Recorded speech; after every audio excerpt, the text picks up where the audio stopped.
नमस्कार, मैं Shreya digital news analysis में आप सभी का स्वागत है। कर्तव्य भवन 3 के उद्घाटन से प्रशासनिक ढांचे को नई दिशा, सेंट्रल विस्टा परियोजना को मिली रफ्तार।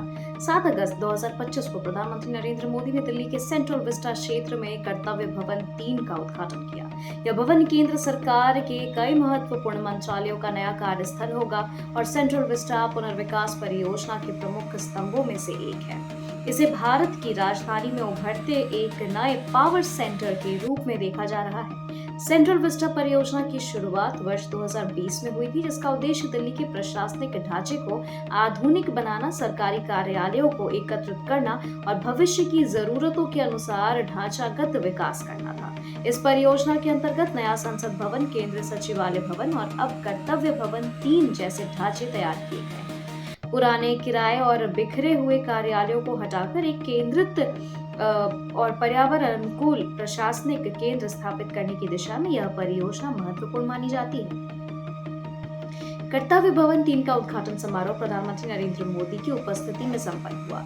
इस भवन में आपको बता दें कि लगभग 850 कार्यालय कक्ष बनाए गए हैं, जहां गृह मंत्रालय, ग्रामीण विकास मंत्रालय, एमएसएमई मंत्रालय और डीपीओपीटी जैसे मंत्रालयों को अधिकारी काम करेंगे। भवन को ग्रीन बिल्डिंग मानकों के अनुरूप डिजाइन किया गया है।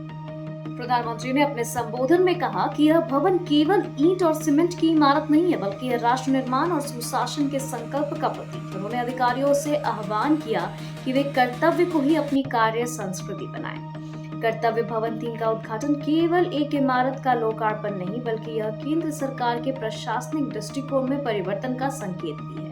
इसके निम्नलिखित प्रभाव हो सकते हैं, जैसे प्रशासनिक समन्वय में सुधार, विभिन्न मंत्रालयों के अधिकारियों को एक ही परिसर में कार्य करने का अवसर मिलेगा, जिससे नीति निर्धारण और क्रियान्वयन में बेहतर तालमेल संभव होगा। दूसरा, लागत में बचत। सरकार अब किराए के भवनों पर निर्भर नहीं रहेगी, जिससे दीर्घकालीन आर्थिक लाभ होंगे। तीसरा, पर्यावरणीय लाभ, यानी ग्रीन बिल्डिंग डिजाइन और ऊर्जा दक्षता के कारण यह भवन पर्यावरण के अनुकूल है और सतत विकास के लक्ष्य को समर्थन देता है। चौथा, तकनीकी दक्षता। डिजिटलीकरण और स्मार्ट इंफ्रास्ट्रक्चर से सरकारी कार्य प्रणाली में गति और पारदर्शिता आएगी। हालांकि सरकार इसे प्रशासनिक सुधार की दिशा में बड़ा कदम मान रही है, लेकिन विपक्षी दलों द्वारा सेंट्रल विस्टा परियोजना पर पहले से ही सवाल उठते रहे हैं। महामारी काल में आपको बता दें कि इस परियोजना की लागत और प्राथमिकता को लेकर आलोचना हुई थी। अब देखना यह होगा कि इस ढांचे के उपयोग और संचालन में सरकार किस हद तक पारदर्शिता और जनहित को प्राथमिकता देती है। कर्तव्य भवन 3 का उद्घाटन प्रशासनिक संरचना में परिवर्तन का प्रतीक है। यह न केवल सरकार के न्यू इंडिया विजन को मूर्त रूप देता है, बल्कि राजधानी दिल्ली को एक आधुनिक, संगठित और टिकाऊ शासकीय केंद्र में बदलने की दिशा में एक मजबूत कदम है।